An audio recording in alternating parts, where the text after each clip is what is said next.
I mean, as some of you probably know, it's been our intention for quite a long time to do a tribute worthy of Patrick Gowers, and we have been working on that tribute for the podcast behind the scenes. Taken a little while longer than we hoped. I think we started it 3 years ago. Yeah. But it's going to be good. It's going to be something you won't be expecting when it comes out. We've talked to a lot of people, and there's just so many stories to tell around Patrick. But tonight, we're lucky enough to be joined by the family of Patrick Gowers and another special guest. So let's just bring him in. Help me welcome Carolyn Gowers, Patrick's wife, Katharine, Rebecca, and Sir Timothy, and John Yap, who produced the score. Have a seat anywhere you like.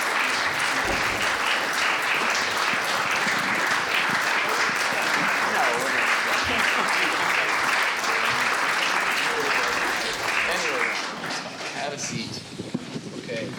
Thank you all for being here, first of all. Thank you so much. Very special for us. Yes. Most Sherlockians in this room, I mean, even when they read the stories, the music they now hear in their heads is Patrick Gowers' score, which, I guess the question I'd like to ask is being inextricably linked at this point to the great detective, how do you think Patrick would feel about that? On this day? Well, no, I just mean in general. I mean, I feel like there's generations of people who now can't pick up a Conan Doyle book without hearing his music. I mean... Well, he'd be very pleased. Sorry. He'd be very pleased. Yeah, okay. Perhaps people don't know that he had a terrible stroke in 2001 and he ended his final days at a nursing home. And the Sherlock Holmes series used to be shown, and probably still is, on ITV4. Mm-hmm. And it was shown at about 12 o'clock before lunch. I was often with him, and he used to always watch it. I think he got a lot of pleasure out of the feeling that it went on and that people were still wanting to see it, definitely. That's wonderful. Well, and television is a stressful business, and Patrick had a lot on his shoulders with this show when he was being created. What was the stress level like in the Gowers household, from 1984 to 1994? I guess, how was Patrick with the deadlines? Let me ask you that question. Bad. And it's probably worth saying that in those days, we didn't have computers, and he had to write the music out. Every single note was written by hand into a score, and the scores had to go to a copyist who then copied each individual part, and those then had to be duplicated for the orchestra. And sometimes there would be a session, let's say on a Wednesday, and he would be continuing to finish the score for the session on Wednesday. He would still be writing music at midnight on Tuesday, and I would be driving the score when he finished it to the copyist across London. And it was a nightmare, actually. Yeah. Stress level used to get very high. Yeah. I was gonna ask you if you ever found a method for dealing with the deadlines, or if it was just always an ongoing, challenge. I don't think he needed a method, because I think that was his method. Okay, well, there you go. He used to sort of calculate how many minutes he would have to write a day. Yeah. And I think if the number of minutes was a reasonably achievable amount, then something kicked off in his brain that meant he needed to he can't have had the right idea. And so he'd sort of wait until it became almost impossible, and only then would he start writing often. Rebecca, you had the distinction of having a very special room in the house growing up. So we've spoken to them before. That's how we know some of these things. Weird sentence otherwise. Tell us about that experience, if you recall. You should be on. Okay. I think what I mentioned to you is that, at that time, Mum and Dad, we lived in a tall, thin house, and my bedroom was the floor below my father and above where Mum was teaching the piano. And Dad used to waste an extraordinary amount of time improvising jazz. So I would know what he was doing from the sounds he was making. So we would all know he had to write however many minutes a day, as Timothy was saying. And then I'd hear him just start drifting into jazz. So everybody's panic. Other people's parents working, you don't know exactly what they're doing in the minute. But with him, you could hear all of it, whether he was working or not. And also getting the piano lessons coming up. So I was in a sonic sandwich, really. Yeah. So was the jazz just like an outlet then to step away from Sherlock? Yeah. He'd been a jazz musician all the way through his life. But he just loved to. After we talked, when we did the interview, it occurred to me: was there ever any synchronization or syncopation between the upstairs and the downstairs piano? I don't think there was. What I, as a child, what I got was knowing what mood my parents were in. Because if the pupils were playing badly, I'd know that was no fun for my mum. And if Dad was improvising, he wasn't working, panic levels going up. That was it. But was he very private about the process in terms of, when he was writing, would he solicit feedback? Would he? What was that like? Yeah. The answer to that is absolutely he would. Yeah. I think he certainly talked to me. Meals were. Yes, he liked to talk about what he was doing, but it was painful because he agonised over minute details. I mean, I think that's why the music's so wonderful, actually, because he just would not let it go if it wasn't quite right, and that's why he was always, as Timothy said, he sort of used the time he had, and I can remember saying to him, "But no one's going to notice." If it's G sharp or G natural in that particular chord, can't you just move on? And he'd say, "I don't care, I'll notice." And he really, it's really quality stuff, I think. Another thing which I probably mentioned to you before that he would do. So you picture him at an upright piano in the room where he worked at the top of the house, and then he had one of these giant televisions, obviously, next to him with the video with the rough cut on, and he would play the piano alongside the scene and sit you down on his really falling apart sofa and say, "Does that work?" or "What does that make you feel?" and so on. His greatest triumph, which is quite strange in a father, but not in this context, was if he could get you to cry. Then that was top music. If it brought a tear to your eye. Were there any big moments that you remember where you changed his mind on something, or he altered something based on your feedback? I can't honestly say that I can remember that. But he certainly tested the waters with us, and presumably he was using our feedback. Otherwise, why would he have asked? Yeah. But I don't remember. Yeah. Well, and Timothy, you obviously went in a different path into mathematics, but also you're a fan of jazz as well, yeah? Entirely thanks to him. Yes. Yeah. What were some of his favorite jazz musicians, and do you like the same ones? Yes, so his favourite pianist was Oscar Peterson, and another of his very favourite mathematicians was a West Coast jazz arranger called Marty Paich, who was extremely influential. So it's not completely obvious because my father's music is not jazz, but it's very, very jazz-infused. Right. And a lot of his inspiration for harmony and texture and things came from Marty Paich. He used to talk about him a lot, and in fact went out to meet him. And it became clear when he talked to Marty Paich that he sort of understood Marty Paich's music better than Marty Paich did himself. Were there any guilty pleasures musically? Guilty pleasures that he had? Beach Boys? Oh, no, nothing like that. Jazz is as guilty as it gets. I once, as a teenager, played him some tracks by the Police, which are, and he said, after some thought, he said, "Well, the drummer knows what he's doing." That's great. Well, the drummer is very mathematical in the Police, and it goes over my head, and I go, okay, I accept that it's good. There's a story you guys shared with us, and I would love to share it here, about something Patrick did during his time in the military. I don't know who to hand that off to, but I'd love to share that story here. I think we were saying that he did national service in the Navy. Yeah. This just tells you that his mind had other capacities. So he invented a machine that would throw out I guess a sonic shadow of a submarine that wasn't there to fox the enemy, and handed over the blueprints to his senior officer. And nothing happened. So eventually he said, what happened to my invention? And the guy said, well, it's an official secret now, and you're too low ranking to know. So he never found out. But he was very mathematically adept in all sorts of, So Katharine,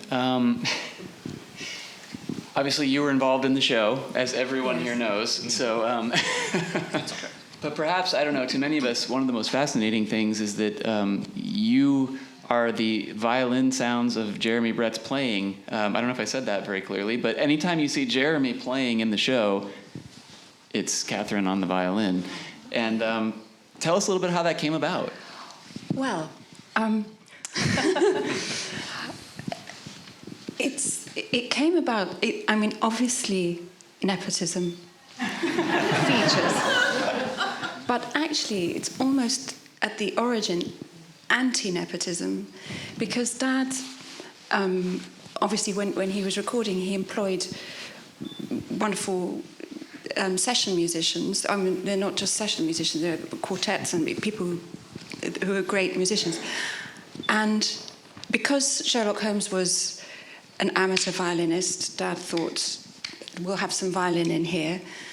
But also, Dad, as Mum has been explaining, was an extreme perfectionist. So he asked one of the professionals, could you please play the violin like an amateur? And so this violinist played the violin like an amateur. And Dad thought, you don't sound like an amateur, you sound like a professional trying to sound like an amateur. And then he thought, who do I know who sounds like an amateur? And he thought, yeah, my 13-year-old daughter sounds like an amateur. So that's how I got involved. And your first episode was? Yeah, I was doing a little bit of research in anticipation of this, because I thought I've just got to jog my memory a little bit, because it's such a long time ago. And the first episode of Scandal in Bohemia, you see Jeremy take a violin, and I'm playing for him. So I appear in the first episode. Oh, I don't appear, sorry. My sound. It would be very odd if I had appeared. Did it get harder in later years as you advanced as a player? Well, there's a story, you see. Because you have to realise that my involvement was over 11 years, and that is 11 years of quite a lot of violin practice. Mm-hmm. And there's a trajectory through the episodes, and so there's a particular episode which is called The Resident Patient, which for me was a very humiliating experience, because Dad knew that Sherlock was very ambitious, and he thought he'd play the last movement of the Beethoven violin concerto on a whim. And he knew that Sherlock also wouldn't play that just the violin line. He'd have to have the orchestral accompaniment, but there was no orchestra at 221B, so he was going to provide his own orchestra. So it meant that Sherlock was playing not only this very tricky violin line, but also accompanying harmony. And so I had to do that. And it's really not good. But it was exactly what Dad wanted. And then a year later, in 1986, the Six Napoleons, that I think is the first time he integrated me into the actual incidental music. And I heard that again. And I remember it was a bit of a sort of big thing between us, because there I was playing with an orchestra. And actually, with my ears now, I don't think that's very good either. I thought it was, it's not. But then, in The Devil's Foot, Dad reversed a situation And because Sherlock Holmes is having these trippy, he has to take a drug, and you see all these spliced things of hallucinatory things and sounds. And Dad decided that for the end titles, he was going to have something that was based on this hallucinatory stuff. And he decided to compose something that was actually physically impossible on the violin. And this meant that he and I took a trip to Camden Town together to visit a man called David Vorhaus, who had a sampling machine. And I had to be sampled more or less note by note and then sewn back together to produce this thing that's impossible. And I said to Dad, look, you can do this, but nobody must know it's me because it's not really me, you know, that you've sampled me, and nobody can actually play this because it's not physically possible. And I listened to that again, and actually he does something really clever, which is to interweave the virtuosic stuff that's unplayable with stuff that is playable that I must have been playing. So actually, if you didn't know, it really does sound like somebody's playing something, and you wouldn't know that it was unplayable. But I remember when the episode was aired, when it finished, the telephone rang immediately. And I was with Dad in the room, and I just saw him pick up the phone, hear whatever the person said, and said, "It's Kathy." And then he put the phone down and said it was some musician who just said, "Who's the violinist?" Because this. So I don't think my reputation as a formidable virtuoso stuck. But yes, to answer your original question, then by the end, there are ones where I'm playing much, much more, and he actually wrote, I think, for me to play, because I could be the interpreter as close to, I think, what he was wanting. And also he knew that I would look at the parts in advance and practice, and we could talk about them, which the session players just look at them on the day and play. So there was a kind of investment. Do you remember which ones those are, which episodes? Well, just a brief look. The Red Circle is one. The Eligible Bachelor, I noticed. And I'm playing the opening titles on those. I only played the opening titles very few times, but I can recognise it because it's a lot more legato than most people do it. And also there's a trill that I tend to do from the upper note if you really want to get very specific. This is the forum. This is the place to talk about it. Yeah. I didn't realise until a friend pointed out. She said, "I always know it's you because you trill from the upper note." I said, "Really? Aren't you supposed to?" But yeah. Wonderful. Well, just to follow up on that, I mean, knowing how much he cared about the series and how critical he was of the music and how he wanted it to be perfect, I mean, can you now appreciate that he was having you do these parts because he wanted you in it?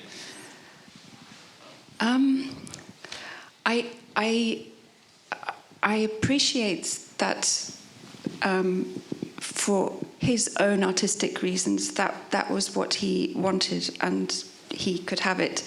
I think for my pride, it certainly was a struggle when I realised things were going out that just weren't very good. And most people who are learning a skill don't go into the public domain when they're not sort of ready.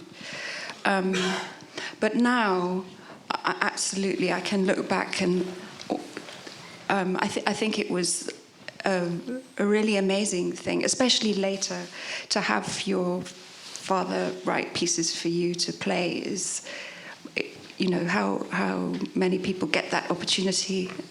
So I feel sort of moved, actually, that was possible. Yeah. Mm. Let's talk about the theme for a moment, because the theme for the show is so memorable, so special. We all know it. We could break into song right now, but we won't. Did theme tunes come easily to Patrick? Or did he? Do you remember if there was? Pulling faces.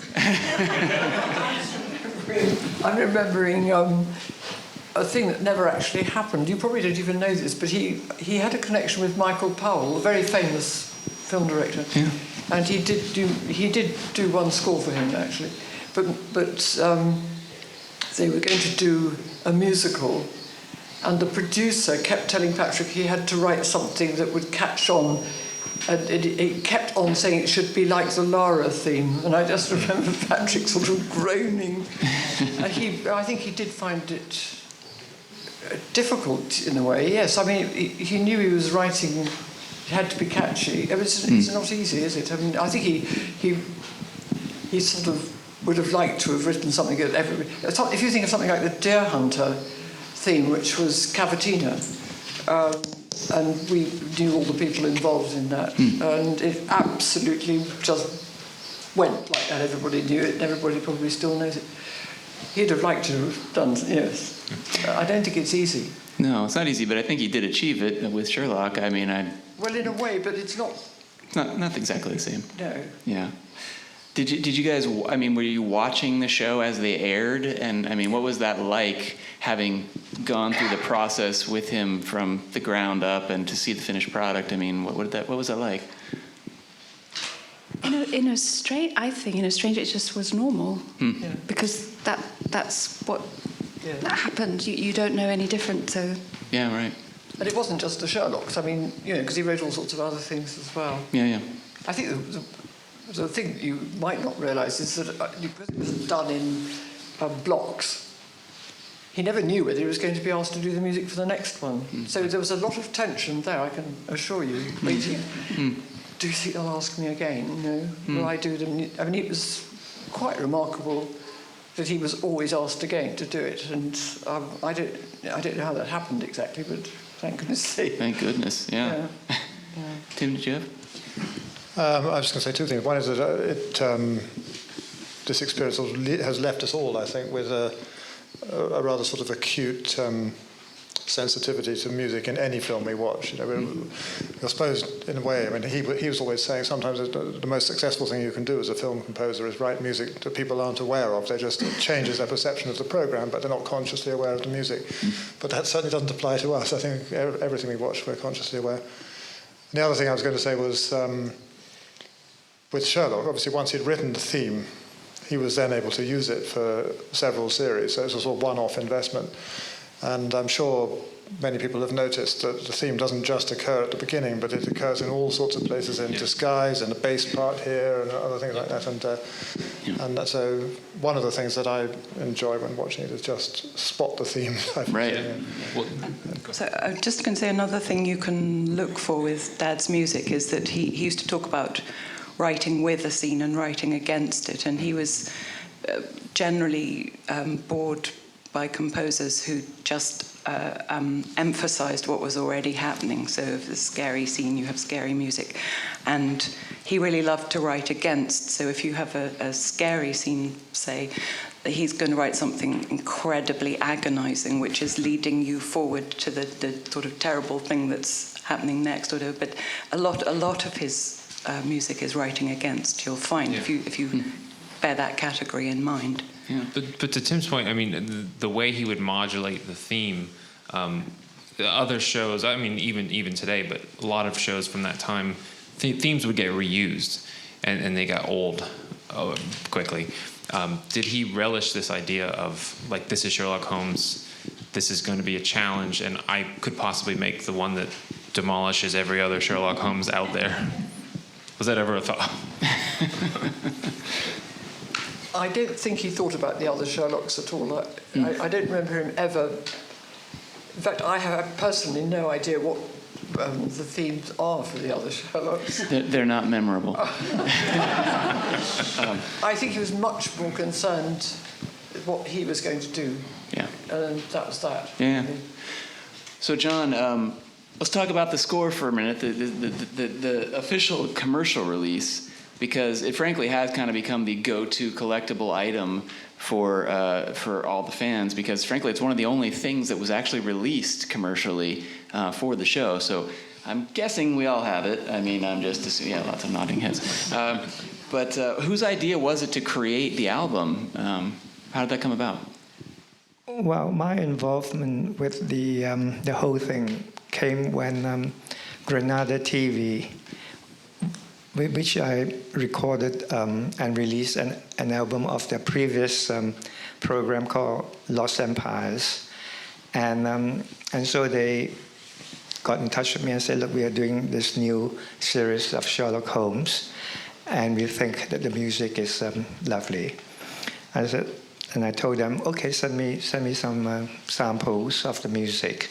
So they sent me a videotape of little episodes that they've completed, and I watched the episodes, and then I realized that there was some beautiful music within the episodes that were sent to me. But the problem is that as with all soundtrack music, is that they are like little snippets. Some of them are like 20 seconds long, and some of them are like 45 seconds and a minute. They don't exist in complete tracks as a piece within their own rights. But I did realize that there were some beautiful themes and beautiful music in it. So I got in touch with Granada and said, look, we need to think about it in a different way. And they put me in touch with Patrick. And I met with Patrick, and I told Patrick that we should do an album, but he will have to create pieces to stand on their own from the themes that he's written for the television series. I think that was music to his ears, I think, because that's exactly what he would love to do. So that was, I thought it was going to be, oh, no, but he embraced the idea straight away. And so I left it completely to him as to what he wants to do with it. He was very excited about the whole thing. Then I said to him, of course, this wouldn't be a soundtrack album. This will be a film score, a score from the series. And so we have to think in terms of recording it differently. We decided to record it like as a classical album. Luckily, I have a record company, and I've been doing a lot of Broadway West End musicals and major things. So I got lots of contacts within the industry. I was very friendly with the managing director of the Wren Orchestra of London. The Wren Orchestra used to be, I think, was started by Capitol Radio. And I said to him, can we use your orchestra to record this new album? And he said, sure, absolutely. So we got the symphony orchestra. And then there is a children's choir bit. And luckily I was also very friendly with the guy who ran the St. Paul's Boys Choir. And I said to him, can we use the boys' choir to record a track on this album? No, sure, no problem. And I'm sorry for the violin music. Patrick created some wonderful string quartet pieces, and obviously the solo violin playing. I was also very, very, very close with the Gabrielli string quartet. So I thought I'll ask them, and of course the leader of the string quartet is a violinist. He didn't play it like an amateur. No, he's cool. he played as well as he could. So we had like the Gabrielli String Quartet, the Wren Symphony Orchestra, the St. Paul's Boys Choir, to create this album of the score from Sherlock Holmes. It's turned out to be a wonderful album. I don't know how many of you got it, but you should get it. Well, yeah, and I want to talk about, because it's being reissued, but we'll come back to that, because I am curious about Patrick in the studio. I mean, when that was being recorded, we've talked about how he's a perfectionist, and all the great musicians I'm sure are. But how did that perfectionism manifest itself in the studio? I mean, would he ask for takes to get it just right, or I mean, what was it like? He was actually very fastidious about it all, but we had a very easy time, especially as when I told him that we will be recording at Abbey Road Studios, which he was absolutely over the moon about. No, he was actually surprisingly easy, but we did do a few retakes. Okay. Well, I know some of you guys visited Patrick during the show when he was filming in the studio, or when he was recording in the studio. This is a question I've actually been curious about for a long time. Did Patrick ever play himself on anything? Did he ever pick up an instrument and play as part of any recording for the show or on the score?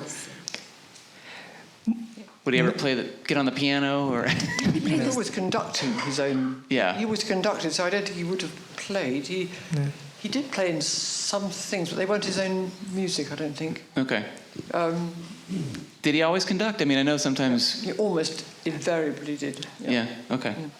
Because right at the beginning of his composing career, the first thing he ever wrote, I think, was a documentary for an oil. I think it might have been BP. I can't quite remember. It was a sort of commercial thing, and that was recorded. And the conductor for that was Marcus Dodds, and I think one or two other things that he wrote were conducted by Marcus Dodds. But I do have one regret, when Patrick approached me about doing second volume of the music, because as he says, there's lots more wonderful music that was written. I was very involved and was very busy with my other recordings. I was doing a lot of recordings in New York, so I sort of said, yeah, perhaps, and we never did get started on the second volume. That's a great regret, I think. I mean, in the world before social media, did he feel recognized? Did he know how much this music impacted people? Did he get to experience any of that? A bit, because people came from America, actually. I remember somebody who I'm sure you know, actually. Yeah. And I've forgotten what his name is. Josh Harvey? Yes. Visited him in the nursing home, and, just... It was a bit like when he went to see Marty Page. He was sort of telling Patrick in detail about all sorts of things about which Patrick by this time had sort of forgotten. I think he did. People were always writing to him, and he got a lot of fan mail. And people would write to him and say, "Do you have the music? I want to. My 15-year-old daughter wants to play the Sherlock theme. Can you send us a copy of the music?" There was quite a lot of that. Yeah. A lot of it from America, I must say. So I think in some ways he was disappointed, though, that... I mean, it's a bit strange. He never got any sort of official recognition. He won a BAFTA for his music for some other things he did, and he was never got any recognition. I minded about that. Yeah. I felt it's extraordinary that music didn't get some sort of official... Right. Actually, I've been asked over the years, perhaps you can tell me, I think the score, the music as recorded, is it published in this form? No. Maybe it should be, because I have been asked by people, over the years. Let's do that. Do you have the music for LCO? He wrote a Sherlock Holmes suite that was also commissioned and was performed in Cambridge. Mm-hmm. You were playing? Yeah. I'd forgotten that. I mean, his original musical director score must exist. You must have it. I must have it. Because he obviously wrote it for the album. Yes. Yeah. Maybe you should print and publish the score for the whole for the songs for the tracks, because they're wonderful. They're wonderful tracks. Yeah. Rebecca, did you want to hop in? I just wanted to hop back to the question of recognition and say something which everybody here will know, but we haven't actually articulated yet, which was that he adapted the theme and had in every episode, and that was a sort of clues for musical detectives to unpack. It was a tribute to Sherlock, but it also totally appealed to the kind of person he was. But I think that was him sending a message out to the real musicians in his audience, whether they ever got back to him or not. He felt he was in conversation with the people, that there would be people who really, really understood what he was doing when he did that. Well, that's kind of, I think, why we first reached out to you, because we started to brush that surface, and then we realized we're not good enough musicians. Neither am I. But I mean, to your point too about, you know, fans that would write him letters, we've actually heard from some people who reached out to Patrick, and you know, they like to rub in our faces that they have things that Patrick sent them that we don't have, and someone actually claims to have a roughly put together second volume of the score. But they said Patrick sent him a cassette tape with tracks from the last couple seasons of the show. So it's possible. Haven't been able to track that down yet, but we'll let you know if we do. So just one more thing, which I'm going to say to everybody here. He used to say to me, for every one letter I ever get, I picture there's 99 people who thought, I might write to him, and then they never quite got round to it. So he would multiply the one letter by 100. So if you really love something, write to the person and tell them, because Yes, it means so much to them. I did actually buy a violin because of this music. I play guitar, and I thought I could pick this up, but nothing transfers. I sound like an amateur. So John, tell us. So the CD is actually being re-released and remastered, and tell us what's been going on with that. Well, to celebrate this 40th anniversary, we've decided to what I call Digimix, which is basically a mixing by digital method, which is a miraculous situation. And the album is coming out at the end of this month. In a new Digimix version.